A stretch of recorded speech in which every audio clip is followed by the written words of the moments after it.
ন্যায় বিচাৰি ইতিমধ্যে সকলোৱে যুঁজিও আছে আৰু বিশেষকৈ অহা কাইলৈ জুবিনদাৰ শেষ বোলছবি ৰৈ ৰৈ বিনালে কাইলৈ মুক্তি পাব। তাৰ প্ৰাকখনত আজি আমি সংবাদমেল আয়োজন কৰি পুনৰ বিষয়বোৰ দোহাৰিছোঁ আৰু কৈছোঁ যে এই গোটেই প্ৰক্ৰিয়াটো ন্যায় বিচাৰি থকা প্ৰক্ৰিয়া আৰু জুবিনদাৰ মৃত্যুৰ ৰহস্য অসমৰ জনগণৰ আগত জনাব লাগে।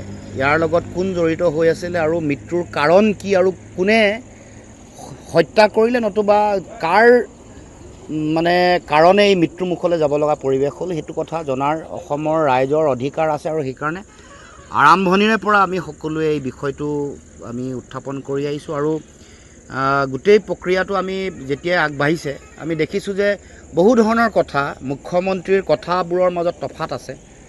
আৰম্ভণিতে যিবোৰ কথা কৈছিল এতিয়া সলনি কৰিবলৈ চেষ্টা কৰিছে।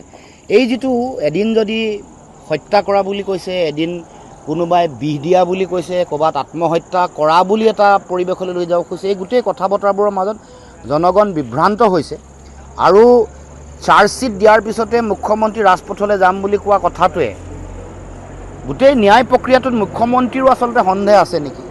বিজেপিৰ কৰ্মকৰ্তাসকলে ৰাজপথত ওলোৱাৰ লগে লগে বিজেপিৰ কৰ্মকৰ্তাসকলৰ মুখ্যমন্ত্ৰী বা অসমৰ গৃহমন্ত্ৰীৰ প্ৰতি সন্দেহ আছে নেকি? এই কথাটো মানুহৰ মাজলৈ আহিছে। গতিকে গোটেই প্ৰক্ৰিয়াটো এটা মানুহৰ মাজত সন্দেহ, ন্যায় পাবনে নাপাব তাক লৈ এটা সন্দিহান হোৱা এটা পৰিৱেশ সৃষ্টি হৈছে। গতিকে এই গোটেই বিষয়টো অসমৰ ৰাইজে ইয়াৰ স্পষ্টতা বিচাৰিছে আৰু তদন্ত বিশেষকৈ যেতিয়া অভিযোগনামা দিব, চাৰ্জশ্বিট দিব, এইখন যাতে ফুল প্ৰুফ হয়। ভাৰতবৰ্ষৰ ভাৰতীয় ন্যায় সংহিতা মতে সকলো সাক্ষী, সকলো ধৰণৰ তথ্য পাতি, সকলো ধৰণৰ পানী নহৰকাৰ ধৰণৰ ব্যৱস্থাৰে অভিযোগনামা দিব লাগিব, তেহে দোষীয়ে শাস্তি পাব।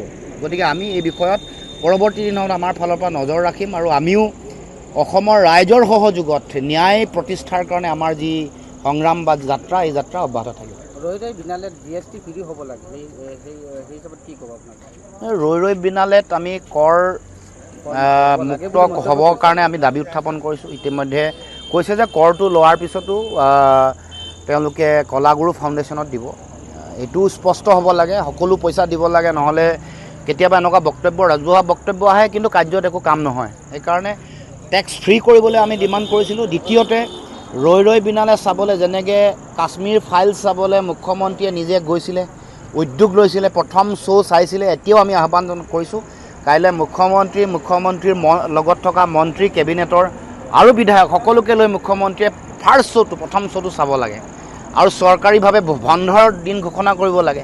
কাশ্মীৰ ফাইলছ চাবলৈ যেনেকৈ কৰ্মচাৰী, চৰকাৰী চাকৰিয়ালসকলক বাধ্য কৰোৱাইছিলে, এইবাৰ ৰৈ ৰৈ বিনালে চাবৰ কাৰণেও মুখ্যমন্ত্ৰীয়ে যাতে কৰ্মচাৰী চাকৰিয়ালসকলক তেওঁলোকক যাতে সকলোকে যাতে আহ্বান কৰে বা সকলোকে সুযোগ দিয়ে, তাৰ কাৰণে আমি যিকোনো খবৰৰ বাবে যোগাযোগ কৰক 7099017330 লগতে 7099017110 নম্বৰত।